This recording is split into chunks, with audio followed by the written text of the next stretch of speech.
మహాత్మా జ్యోతిబా ఫూలే 197వ జయంత్యుత్సవ వేడుకల్లో పాల్పంచుకుంటున్న మీ అందరికీ కూడా హృదయపూర్వకంగా నమస్కారాలు. మహాత్ములు రాజకీయాలతో నిమిత్తం లేకుండా, సమయంతో కూడా నిమిత్తం లేకుండా, సమయం అంటే నా ఉద్దేశం దశాబ్దాలు శతాబ్దాలు గడిచిన చెరగని ముద్ర వేసే మహానుభావులు, మహనీయులు, నిజమైన సంఘ సంస్కర్తలు కొంతమంది ఉంటారు. ముఖ్యమంత్రులు వస్తారు పోతారు, ప్రధానమంత్రులు వస్తారు పోతారు, మంత్రులు వస్తారు పోతారు, పార్టీలు ప్రభుత్వాలు వస్తూ పోతుంటాయి. కానీ సంఘం కోసం, సమాజం కోసం చిరస్థాయిగా నిలబడే పేరును, ఖ్యాతిని, ఆ అఖండమైన ప్రశస్తిని సంపాదించుకునే మహానుభావులు, మహనీయుల్లో తప్పకుండా ముందు వరుసలో అగ్రభాగాన ఉండేవారిలో మహాత్మా జ్యోతిబా ఫూలే ఒకరు అనే మాట మనందరం కూడా చెప్పక తప్పదు. 197 సంవత్సరాల కిందట జన్మించిన ఫూలే గారు ఆనాడు సమాజంలో ఉండే కుల వివక్ష, అదేవిధంగా ఇతర అసమానతలను గ్రహించిన తర్వాత వారు ఎంచుకున్న పరిష్కార మార్గం నిజంగా కూడా తరతరాలు, ఆనాడు 200 ఏళ్ల కింద కాదు, తరతరాలు భవిష్యత్తులో కూడా దానికి మించిన మంత్రం లేదు.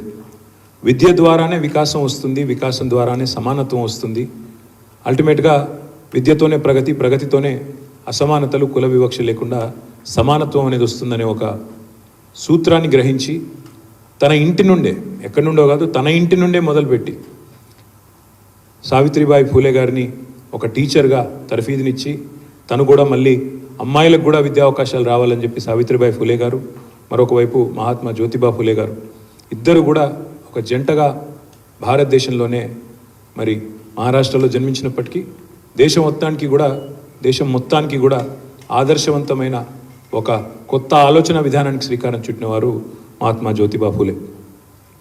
ఇవాళ గర్వంగా చెప్పుకోవచ్చు, 75-76 సంవత్సరాల స్వాతంత్రానంతరం భారతదేశంలో మరి బలహీన వర్గాల ప్రయోజనాలు, అవి రాజకీయంగా కావచ్చు, సమాజపరంగా కావచ్చు, ఇతరత్రా కావచ్చు, వాటి కోసం కేవలం మాటల్లో కాకుండా చేతల్లో చేసి చూపెట్టిన ప్రభుత్వం తప్పకుండా తెలంగాణ తొలి ముఖ్యమంత్రి కేసీఆర్ గారి ప్రభుత్వం అని చెప్పి ఘంటాపథంగా చెప్పవచ్చు. ఇదేదో ఈ సందర్భాన్ని పురస్కరించుకొని కేసీఆర్ గారో లేదా మా పార్టీ గొప్పతనం గురించో చెప్పుకోవడానికి కాదు.